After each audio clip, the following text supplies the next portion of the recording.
Pushpa two. হ্যাঁ, আজ আমি যে মুভিটি নিয়ে এক্সপ্লেন করতে এসেছি তার নাম পুষ্পা টু। পুষ্পা টু মুভিটির পুরো নাম পুষ্পা টু দ্য রুল। এই পুষ্পা টু মুভিটির বিশেষত্ব হলো এই যে সিনেমাটি সুপারস্টার আল্লু অর্জুনের এবারের একমাত্র এবং সবচেয়ে বড় সিনেমা।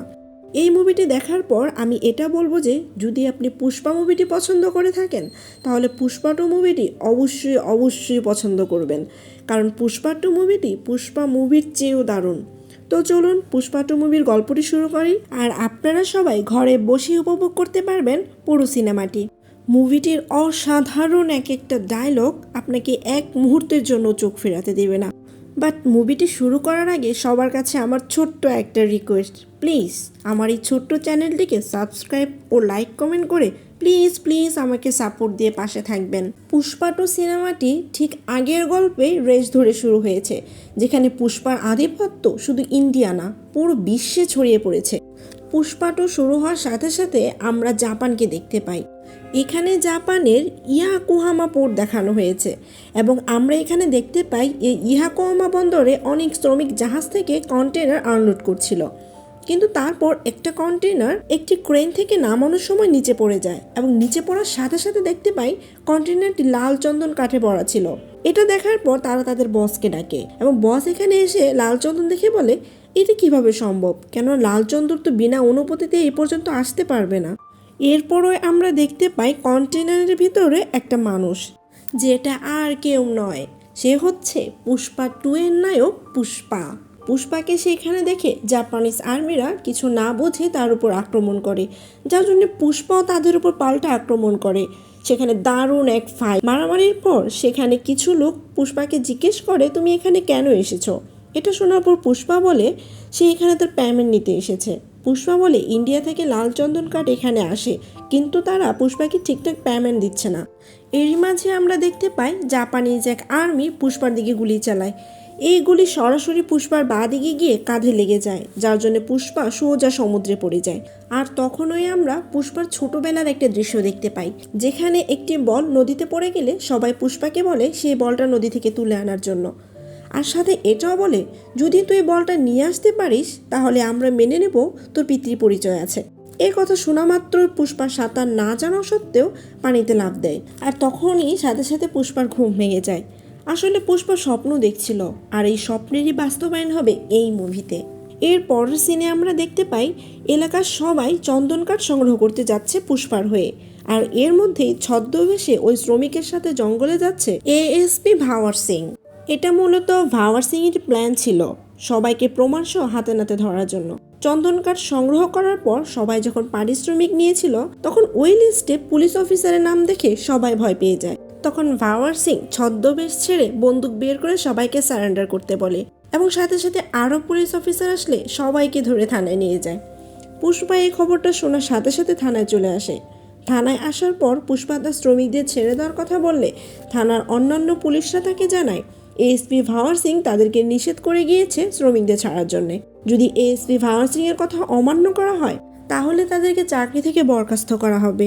পুলিশ অফিসারের কথা শুনে পুষ্পা বলে সবাইকে ছাড়া দরকার নেই, এর মধ্যে একটা ছেলের আজকেই বিয়ে, শুধু ওকে ছাড়লেই হবে। কিন্তু পুলিশ অফিসার বলে এখান থেকে কাউকেই ছাড়া যাবে না।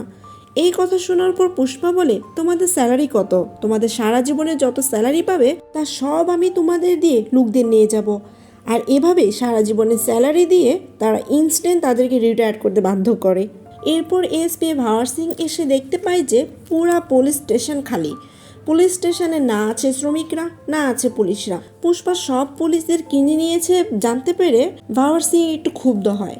যাই হোক, এর পরের দৃশ্যে আমরা দেখি পুষ্পা এমএলএ সীতাপ্পার সাথে দেখা করতে গিয়েছে। পুষ্পা এমএলএ সীতাপ্পাকে খুব সম্মান করে, আর এই জন্যই মূলত এমএলএ সীতাপ্পা পুষ্পাকে সিন্ডিকেটের লিডার বানিয়ে দিয়েছিল। যাই হোক, এমএলএ সীতাপ্পা পুষ্পাকে বলে মুখ্যমন্ত্রীর সাথে তার একটা মিটিং আছে, সামনে নির্বাচন, দলীয় মিটিং, পুষ্পাকেও তার সাথে যেতে হবে। অর্থাৎ তারা দুজনই এখন মুখ্যমন্ত্রীর সাথে দেখা করতে যাবে। পুষ্পা বাড়িতে ফিরে তার স্ত্রী শ্রীবাল্লিকে বিষয়টা জানায়। শ্রীবাল্লি তো এটা শুনে খুব খুশি। সে পুষ্পাকে বলে মুখ্যমন্ত্রীর সাথে একটা ছবি তুলে নিয়ে আসতে। সে ওই ছবিটা বড় করে ঘরে বাঁধিয়ে রাখবে আর সবাইকে দেখাবে যে তার স্বামীর সাথে মুখ্যমন্ত্রীর ছবি। পুষ্পা শ্রীবাল্লির কথা শুনে হাসে আর শ্রীবালিকে প্রমিস করে যে সে মুখ্যমন্ত্রীর সাথে একটা ছবি তুলে নিয়ে আসবে। এরপর পুষ্পা এমএলএ সীতাপ্পার সাথে সোজা যায় সিএম অফিসে আর মুখ্যমন্ত্রীর সাথে দেখা করে। মুখ্যমন্ত্রী সবার সাথে ছবি তুলেও পুষ্পার সাথে ছবি তুলতে চায় না। পুষ্পা তখন বলে, আমার বউয়ের খুব ইচ্ছে যে আপনার সাথে একটা ছবি তুলি। তখন মিনিস্টার বলে, তুমি আমার দলের জন্য ফান্ডিং করো ঠিক আছে, কিন্তু তোমার মতো একটা স্মাগলারের সাথে আমি কখনোই ছবি তুলতে পারি না, তাহলে আমার মান সম্মান থাকবে না। আর শোনো, যারা বউয়ের কথা শুনে চলে তারা কখনোই জীবনে বড় কিছু হতে পারে না। এছাড়াও মিনিস্টার শিবালিকে নিয়ে আরও দু একটা উল্টাপাল্টা কথা শুনিয়ে দেয়। পুষ্পাকে অপমান করেছে ঠিক আছে, কিন্তু শ্রীবালিকে নিয়ে উল্টাপাল্টা কথা বলার কারণে পুষ্পা রেগে যায়।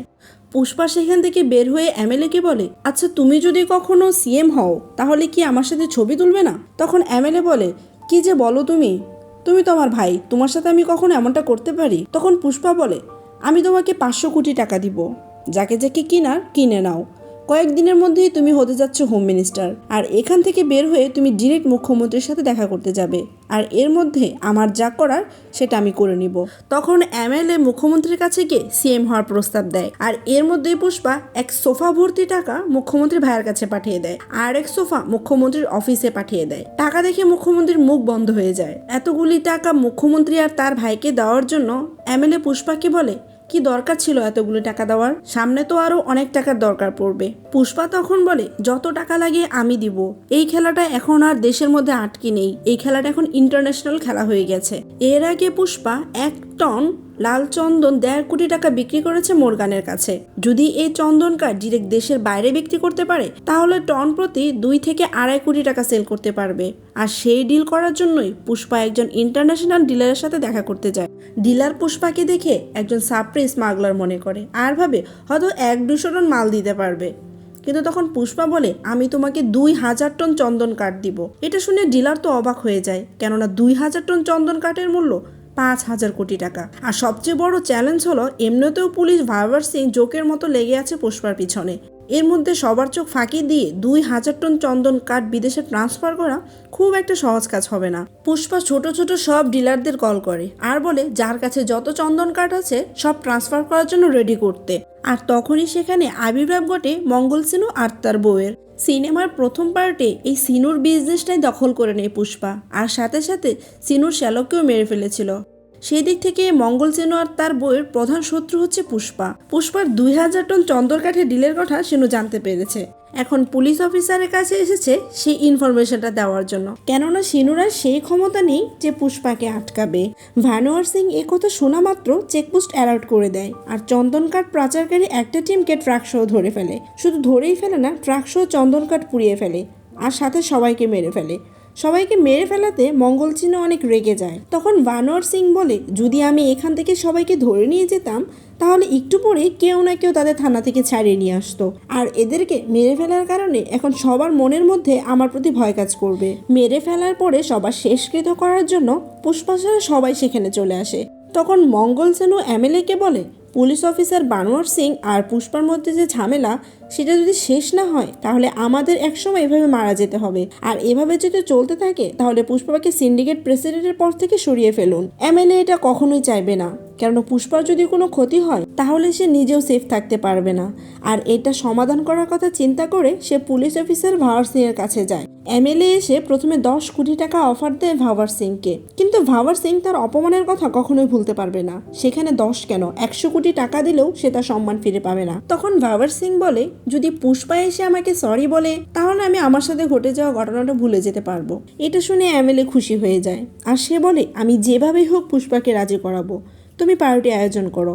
আয়োজন করা হয় বিশাল পার্টি, যেখানে সিন্ডিকেটের সবাই উপস্থিত ছিল, শুধুমাত্র এটা দেখার জন্য যে পুষ্পা সরি বলে কিনা। কেননা পুষ্পা কখনো এর আগে মাথা নত করেনি, কিন্তু আজ সিন্ডিকেটের সবার ভালোর কথা চিন্তা করে আর তার স্ত্রী সাবলীল আর এমএলএ এর অনুরোধে সে ভাওয়ার সিংকে সরি বলার জন্য পার্টিতে এসেছে, আর ভাওয়ার সিংকে সরি বলে দেয়। সরি এর কথা শুনে ভাওয়ার তো অনেক খুশি হয়ে যায়, কেননা ঝুঁকে গানে হি সালা আজ ঝুঁকে গেছে। পুষ্পা বাড়ি ফেরার পর এটা রিয়েলাইজ করে যে সে সরি বলার পরে অনেক ভুল করেছে। সেই লজ্জায় সে নিজের মুখও নিজের আয়নাতে দেখতে ঘৃণাবোধ করছিল। পুষ্পা কখনো সরি বলবে না এই বিশ্বাসটাই পুষ্পার প্রতি সবার ছিল, কিন্তু পুষ্পা সরি বলার সাথে সাথেই সবার বিশ্বাসটা নষ্ট হয়ে গিয়েছে। পুষ্পা এরপর সবাইকে গাড়ি থেকে নামিয়ে ওই গাড়ি নিয়ে পুষ্পা আবার সে পার্টির দিকে রওনা দেয়। তখন ভাওয়ার সিং বাড়ি যাওয়ার জন্য যে গাড়িতে উঠলো ঠিক ওই মুহূর্তে ভাওয়ার সিংকে ধাক্কা দিয়ে সুইমিং পুলের মধ্যে ফেলে দেয় আর গাড়ি থেকে নেমে ওই পুলের মধ্যে হিসু করে দিতে থাকে। ভাওয়ার সিং বলে, কি হলো, একটু আগেই তো তুমি আমাকে সরি বললে, আর এখন আমার শরীরের উপর হিসু করছো? তখন পুষ্পা বলে, ঝুঁকে গান নেহি সালা, আমি তোকে চ্যালেঞ্জ করছি, 2000 টন চন্দন কাঠ আমি বিদেশে পাচার করব। তুই যদি একটা টুকরো ধরতে পারিস তাহলে আমি সারা জীবন তোর মাছদুরি করে কাটিয়ে দিব। এই কথা শুনে ভাওয়ার সিং অনেক রেগে যায় আর চ্যালেঞ্জ অ্যাকসেপ্ট করে নেয়। তারপর থেকে ওই রাজ্যে চেকপোস্টগুলো পুরোপুরি বন্ধ করে দেয় আর পুরো এলাকায় পুলিশ মোতায়েন করে যেন কেউ চন্দন কাঠ এই শহর থেকে বাইরে না নিয়ে যেতে পারে।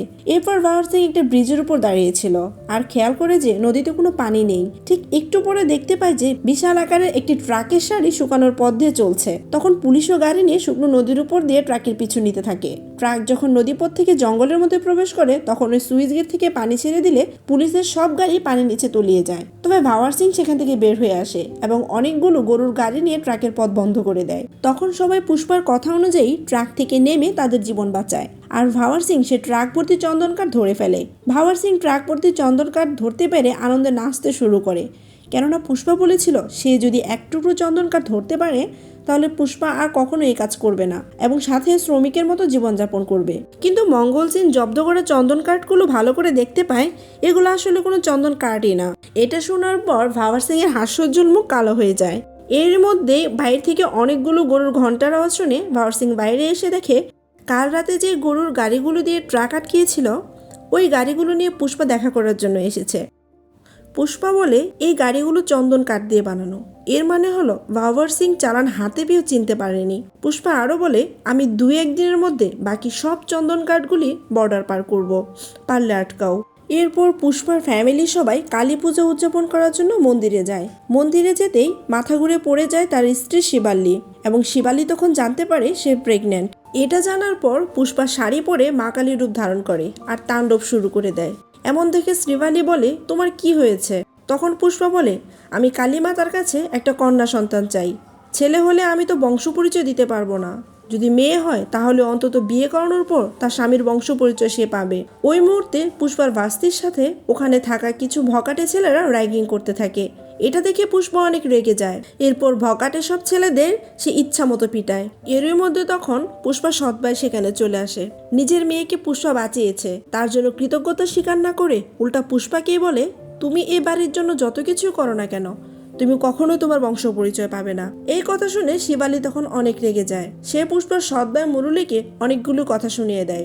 মুরুলি এরপর ওই বখাটে ছেলেদের মাথা ন্যাড়া করে গলায় জুতার মালা পরে সেখান থেকে বের করে দেয়। কিন্তু বখাটে ছেলেগুলির এই জন্য কোনো আফসোস ছিল না, হয়তো এই ঘটনার জন্য পুষ্পার পরিবারের বড় কোনো প্রতিদান দিতে হবে। এরপর ভাওয়ার সিং আর মঙ্গল চিনো সবাই মিলে সিএম এর কাছে এসে বলে, পুষ্পা যদি এই 2000 টন লাল চন্দন বর্ডার বার করতে পারে তাহলে শুধু আমাদের ক্ষতি হবে এমন না, আপনার সেন্ট্রাল মিনিস্টারের পদও হারাতে পারেন।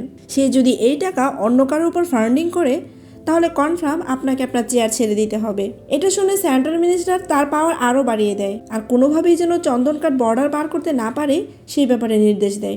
এরই মধ্যে ভার্বার সিং এর কাছে ইনফরমেশন আসে যে পুষ্পা তার সব চন্দন কাঠ রামেশ্বর দিয়ে শ্রীলঙ্কা পাঠিয়ে দিবে, কেননা রামেশ্বর থেকে শ্রীলঙ্কার মাত্র 18 কিলোমিটার দূরত্ব। এই ইনফরমেশন পাওয়ার সাথে সাথে ভাওয়ার সিং সহ পুরো পুলিশ পোস্ট রামেশ্বর পোর্টে চলে আসে।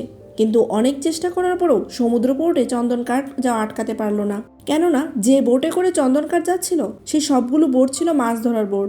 মাছ ধরার বোট হওয়ার কারণে ওই বোটগুলো ইন্টারন্যাশনাল সমুদ্রে যাওয়ার পারমিশন ছিল। ভাওয়ার সিং বোটগুলোর পিছিয়ে পিছিয়ে একটি স্পিড বোট নিয়ে রওনা দিলেও মাঝপথে শ্রীলঙ্কার কোস্টগার্ড তা আটকে ফেলে আর এভাবে পুষ্পা 2000 টন চন্দন কাঠ বর্ডার পার করে শ্রীলঙ্কায় নিয়ে যায়। মাল ডেলিভারি পাওয়ার সাথে সাথে পুষ্পা 5000 কোটি টাকা পেয়ে যায়। তখন সব টাকা সুফার মধ্যে করে ওই অঞ্চলের সব এমএলএর কাছে ডিস্ট্রিবিউট করে যেন এমএলএ সীতাপ্পাকে সেন্ট্রাল মিনিস্টার বানাতে পারে। এর মানে হলো পুষ্পার মেইন টার্গেট ছিল সীতাপ্পাকে সেন্ট্রাল মিনিস্টার বানানো।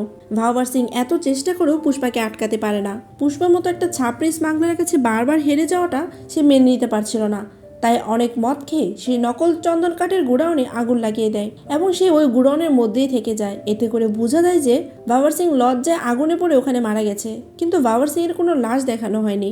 ভাওয়ার সিং বেঁচে আছে নাকি মারা গেছে এটাও একটা মিস্ট্রি। পদ পেয়ে নতুন সিএমএ সেটা সেলিব্রেট করার জন্য পুষ্পার বাড়িতে আসে আর শ্রীবাল্লিকে অনেক ধন্যবাদ জানায়। এটা দেখে শ্রীবাল্লি অনেক অবাক হয়ে যায়। তখন সীতাপ্পা বলে, আমি তোমার জন্যই সিএমএ হয়েছি, তুমি যদি সিএম এর সাথে পুষ্পার ছবি তুলতে না বলতে তাহলে হয়তো আমার সিএম হওয়া হতো না। মানে হলো প্রথম থেকে এখন পর্যন্ত যা কিছুই হয়েছে সবকিছু শ্রীবালি ইচ্ছা পূরণের জন্য হয়েছে। যে ইচ্ছাটা ছিল পুষ্পা যেন সিএম এর সাথে একটা ছবি তুলতে পারে, আর সেই ছবি দেখে শিবালি সবাইকে বলবে দেখো আমার স্বামী সিএম এর সাথে উঠা বসা করে। যাই হোক, এখন সময় বদলে গিয়েছে। এমএলএ শুধু নামে একজন সিএম, সবকিছু তো চলতো পুষ্পার কথা অনুযায়ী। এর মধ্যে পুষ্পার ভাবি মানে মুরলের বউ কান্না করতে করতে এসে বলে কেউ তাদের মেয়েকে উঠিয়ে নিয়ে গিয়েছে। পুষ্পা তার ভাতিজিকে খুব ভালোবাসে। সে তার পুরো গ্যাং নিয়ে একটি নিউজ চ্যানেলে যায় আর লাইভ নিউজে বলে যে যে আমার মেয়েকে তুলে নিয়ে গেছে তার উপর যদি কোনো আঘাত পড়ে তাহলে তুমি বা তোমরা যে হও না কেন তোমাদেরকে কুচি কুচি করে কেটে রেখে দিব। আর 1 ঘন্টার মধ্যে যদি তুমি আমার মেয়েকে ফিরিয়ে দাও তাহলে হয়তো আমি তোমাদের জীবন ভিক্ষাও দিতে পারি। এর আগে কালী পুজোয় যে বকাটে ছেলেরা কাবেরীকে র্যাগিং করেছিল তারাই মূলত তাকে তুলে নিয়ে গেছে। আর ওই বকাটে ছেলেটা হচ্ছে মুখ্যমন্ত্রীর ছেলে। আর এই অপহরণ সম্পর্কে তখন মুখ্যমন্ত্রী জানতে পারে। আর এটা জানার পর সে পুষ্পাকে কল দিয়ে বলে তোমার ভাতিজাকে যে তুলে নিয়ে গেছে সে আমার ছেলে। আমি চেষ্টা করছি যত দ্রুত পসিবল তোমার ভাতিজিকে ফিরিয়ে আনার জন্যে। আর এর মধ্যে যদি তোমার ভাতিজির কোনো ক্ষতি হয় তবু তুমি যেন আমার ছেলের কোনো ক্ষতি না করো। তখন পুষ্পা বলে আই ডোন্ট কেয়ার, তুমি কে? আমি কাউকে চিনি না। আমার ভাতিজির শরীরে যদি বিন্দু পরিমাণ আঘাত লাগে তাহলে মনে রেখো আমি কাউকে বাঁচিয়ে রাখবো না। এরপর টিভিতে নিউজ দেখে ওই বকাটে ছেলে পুষ্পাকে কল করে বলে তোমার ভাতিজিকে বাঁচাতে চাইলে 10 কোটি টাকা নিয়ে আমার ঠিকানায় চলে আসো। পুষ্পা কোনো কিছু দ্বিতীয়বার চিন্তা না করে 10 কোটি টাকা নিয়ে ওই অ্যাড্রেস অনুযায়ী রওনা হয়। এরপর এসে ভকাটি ছেলেকে বলে আমি জানি তুই মুখ্যমন্ত্রীর ছেলে, তুই যে টাকার জন্য এই কাজ করিসনি সেটাও বুঝতে পারছি। আমার সাথে যা করবি কর, কিন্তু আমার ভাতিজিকে ছেড়ে দে। তখন ওখানে থাকা সবাই মিলে পুষ্পার হাত পা বেঁধে ফেলে এবং তাকে অনেক মারতে শুরু করে। পুষ্পা তার ভাতিজির জন্য সবকিছু সহ্য করে নিচ্ছিল, কিন্তু যখন দেখে ওইখানকার ছেলেরা কাবেরীকে রেপ করার চেষ্টা করছে তখন পুষ্পা এক ভয়ানক তাণ্ডব শুরু করে। হাত পা বাঁধা অবস্থায় কামড়ে কামড়ে সবাইকে আঘাত করতে শুরু করে। আর এক পর্যায়ে হাত পায়ের বাঁধন খুলে গেলে সে কচু কাটার মতো সবাইকে কাটতে থাকে। 10 মিনিটের একটা মারাত্মক ফাইট হয় সেখানে। এর মধ্যে মিনিস্টারের ভাই ওখানে চলে আসে আর পুষ্পা মিনিস্টারের ভাইয়ের ছেলে সহ সবাইকে মেরে ফেলে। এভাবে পুষ্পা তার ভাতিজিকে বাঁচিয়ে নিয়ে যায়। এরপরে মুরলী পুষ্পা বাড়িতে আসে। প্রথম থেকে হয়ে যাওয়া সব অপমানের জন্য পুষ্পা মায়ের কাছে ক্ষমা চায় আর পুষ্পাকে নিজে ভাই বলে স্বীকৃতি দেয়। আর বলে আমার পরিবার আজ থেকে তোমারও পরিবার। আর বলে আমার পরিবার তোমারও পরিবার। কাল আমার মেয়ের বিয়ে, তুমি না আসলে আমার মেয়ে বিয়ের পিড়িতে বসবে না। নিজের মেয়ে মনে করে অবশ্যই বিয়েতে আসবে। এই বলে শিবালির কাছে একটা কার্ড দিয়ে যায়। শিবালি তখন ওই কার্ডটা নিয়ে পুষ্পার কাছে যায় যেখানে পুষ্পার নাম লেখা আছে, সাথে পুষ্পার বাবার নামও লেখা আছে, যে নামের জন্য ছোটবেলা থেকে সবার সাথে যুদ্ধ করে যাচ্ছিল পুষ্পা। কার্ডের মাঝে সেই নাম দেখে পুষ্পা খুব ইমোশনাল হয়ে যায়। পুষ্পার কোনো অভিযোগ ছিল না তার ভাইদের প্রতি, সব দুঃখ কষ্ট বলে পুরো ফ্যামিলি নিয়ে কাবেরীর বিয়েতে যায় পুষ্পা। সবকিছু ভালোভাবেই যাচ্ছিল, কিন্তু অপরদিকে মুখ্যমন্ত্রীর ভাইয়ের ছেলে মরে যাওয়াতে একদম ভেঙে পড়ে সে এবং তার শেষকৃত্য করার সময় সবাই আসলেও পুষ্পা সেখানে আসেনি। এটা দেখে সে আরো রেগে যায়। আর এর মধ্যে একটা লোক একটি প্যাকেটে একটি ফুলের তোড়া পার্সেল দিয়ে যায় যার মধ্যে একটা মুখোশ ছিল। আর পরবর্তীতে দেখা যায় যে এমন একটি ফুলের তোড়া কাবেরীর বিয়েতেও কেউ দিয়ে গিয়েছে যা একদম সামনেই রাখা ছিল। আর একটু পরে দেখতে পাই যে একজন দাঁড়িয়ে আছে, সে একটা রিমোট ক্লিক করতেই বিয়েতে থাকা ওই ফুলের তোড়া ব্লাস্ট হয়ে যায়, যেখানে ফ্যামিলি সহ সবাই উপস্থিত ছিল। আর এখানেই সিনেমাটা শেষ হয়ে যায়। আর এর মধ্যেই পুষ্পা 3 এর অ্যানাউন্সমেন্ট চলে আসে, যার নাম হলো পুষ্পা 3 দ্য রামপেজ। শুধু ধামাকা না, বিপুল ধামাকা নিয়ে চলে আসবে পুষ্পা 3 দ্য রামপেজ মুভিটি। তবে এখানে একটা কথা, ফুলের তোড়াগুলো কে রেখে গিয়েছিল? আমার পার্সোনালি মনে হয় এই লুকটা ভাওয়ার সিং হবে, কেননা রিমোট চাপার সময় আমরা যে হাতটি দেখতে পাই তা দেখে মনে হচ্ছে এই হাতটি আগুনে পড়ে গিয়েছে। তবে আসলে ওই লোকটা কে ছিল তা আমরা হয়তো নেক্সট পার্টেই জানতে পারবো। আর পুষ্পার ফ্যামিলি সবাই কি ওই আগুনে মারা গিয়েছিল? পুষ্পা না মারা গেলেও হয়তো তার স্ত্রী শিবালি মারা যাবে, আর সেটার প্রতিশোধ নেওয়ার জন্য পুষ্পা হয়তো পুষ্পা রামেন্সে আরো ভয়ঙ্কর রূপ নিয়ে ফিরে আসবে। যাই হোক না কেন, আমরা অপেক্ষায় থাকবো পুষ্পা 3 দ্য রামপেজের ধামাকা দেখার জন্য। তো আজ এই পর্যন্তই, দেখা হবে অন্য কোনো মুভির এক্সপ্লেনেশন নিয়ে। সেই পর্যন্ত সবাই ভালো থাকেন, সুস্থ থাকেন, আল্লাহ হাফেজ।